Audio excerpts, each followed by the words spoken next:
پھر دن ہوا،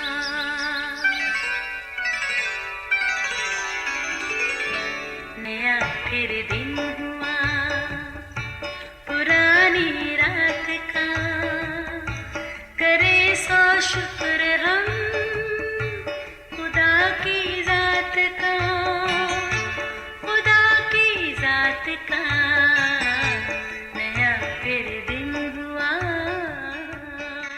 آج کی آیت۔ جب پالوس نے لکڑیوں کا گٹھا جمع کر کے آگ میں ڈالا تو ایک سانپ گرمی پا کر نکلا اور اس کے ہاتھ پر لپٹ گیا۔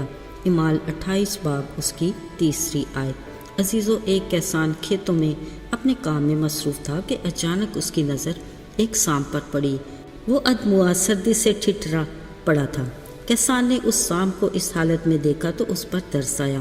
وہ اسے اٹھا کر گھر لے گیا، اسے آگ کے قریب رکھا اور اسے گرم دودھ پلایا۔ جلد ہی سردی سے سکڑا سانپ ہوش میں آ گیا، پھر رفتہ رفتہ حرکت شروع کی، ادھر ادھر سرکنے لگا۔ پھر جب مکمل ہوش میں آ گیا تو اپنے موسم کی مہربانی کو بھول گیا اور اپنی فطرت کے مطابق ڈنگ مارنے کے چکر میں پڑنے لگا۔ کسان بھی بخوبی اس کی فطرت سے واقف تھا۔ اس نے بھی جلد ہی موقع پا کر اس احسان فراموش سانپ کو کیفر کردار تک پہنچا دیا۔ عزیزو، کچھ ایسا ہی واقعہ خدا کے بندے پالوس کے ساتھ بھی پیش آیا۔ یہ کلام مقدس کا سچا واقعہ ہے۔ پالوس کے ساتھ اور بھی بہت سے لوگ ملتے کے ٹاپو پر بیٹھے تھے۔ یہ اس بحری جہاز کے مسافر تھے جو روم کی طرف محو سفر تھا۔ عزیزو، بیچ سمندر ان کا جہاز سمندری طوفان کی زد میں آ گیا۔ ان میں سے کچھ نے تیر کر اور کچھ نے جہاز کی چیزوں کے سہارے اپنی جانیں بچائیں اور خشکی پر سلامتی سے پہنچ گئے۔ ملتے کے اس ٹاپو پر کچھ اجنبیوں نے ان مصیبت زدہ لوگوں کی مدد کی اور ان پر خاص مہربانی کر کے ان کو آگ جلا کر دی، کیونکہ مے کی جھڑی اور جاڑے کے سبب سے خاصی سردی تھی۔ کچھ ہی دیر بعد پالوس نے لکڑیوں کا گٹھا جمع کر کے آگ میں ابھی ڈالا ہی تھا کہ ایک سانپ گرمی پا کر نکلا اور پالوس کے ہاتھ پر لپٹ گیا۔ جس وقت ان اجنبیوں نے وہ کیڑا یعنی سانپ اس کے ہاتھ سے لٹکا ہوا دیکھا تو ایک دوسرے سے کہنے لگے، بے شک یہ آدمی خونی ہے، اگرچہ سمندر سے بچ گیا تو بھی عدل اسے جینے نہیں دیتا۔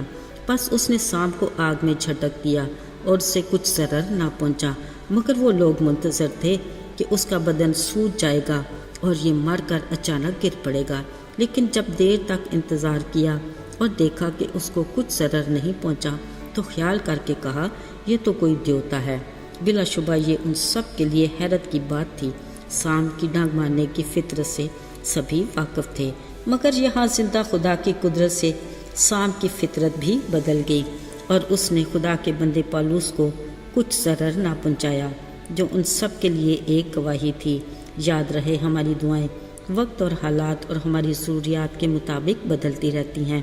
ہم اپنے مقصد کے لیے اپنی خواہشات کے مطابق خداؤں کو بھی بدلنے میں کوئی آر محسوس نہیں کرتے، مگر زندہ خدا لا تبدیل ہے۔ وہ آج اور کل بلکہ ابد تک یکساں خدا ہے۔ خدا اپنے لوگوں کا محافظ ہے اور اپنے وعدے کے مطابق اپنے لوگوں کے ساتھ ہے۔ وہ ہر چیز پر قادر ہے، وہ ہر شے پر اختیار رکھتا ہے، وہ فطرت کو بدلنے کی بھی قدرت رکھتا ہے۔ یہی پالوس جو ماضی میں کبھی ساؤل تھا، اس کی تند مزاج طبیعت اور سخت کردار کو ایسا بدلا کہ وہ اپنے مرتے دم تک خدا کا گواہ بنا رہا۔ وہ ایسا دلیر مرد خدا تھا کہ اگرچہ خدا کے نام پر ستایا گیا، لعن طعن بھی برداشت کی اور کئی بار مار بھی کھائی، مگر ثابت قدم اور ایمان میں مضبوط رہا۔ خدا نے اسے بھرپور طریقے سے اپنے نام کے جلال کے لیے استعمال کیا۔ عزیزو، پالوس رسول کا کردار آج خدا کی خدمت کرنے والوں کے لیے بہترین عملی نمونہ ہے۔ بطور مسیحی اگر ہم پر کوئی مشکل یا مصیبت آئے تو ہمیں بھی تسلی رکھنی چاہیے کہ یقینی طور پر خدا ہمارے ساتھ ہے، اور یہ بھی یاد رکھیں کہ اس کا وعدہ ہے کہ اگر تو سیلاب سے گزرے تو وہ تجھے نہ ڈبوئے گا، اگر تو ندیوں کو عبور کرے گا تو وہ تجھے کچھ بھی ضرر نہ پہنچائیں گی، اور آگ کا شعلہ تجھے نہ جلائے گا۔ عزیزو، ہم خدا میں امید رکھیں کہ اگر کبھی ایسا وقت آئے تو ہمارا خدا ہمارے ساتھ ہے۔ وہ وقت حالات کے ساتھ فطرت کو بھی بدلنے کی قدرت رکھتا ہے۔ اس کا شکر ہو اور اس کے نام کو جلال ملے۔ آئیے دعا کریں۔ اے خدا، تو جو بحر و بار کا خالق اور مالک ہے، زمانوں اور وقتوں پر اختیار رکھتا ہے، کارخانہ قدرت تیرے کنٹرول میں ہے۔ توفیق عطا کر کہ ہم بھی اپنی زندگی کے تمام معاملات تیرے سپرد کر دیں، تاکہ ہم بے فکر ہو کر تجھ میں مسرور اور شاد رہیں۔ یسوع کے بابرکت اور مبارک نام میں آمین۔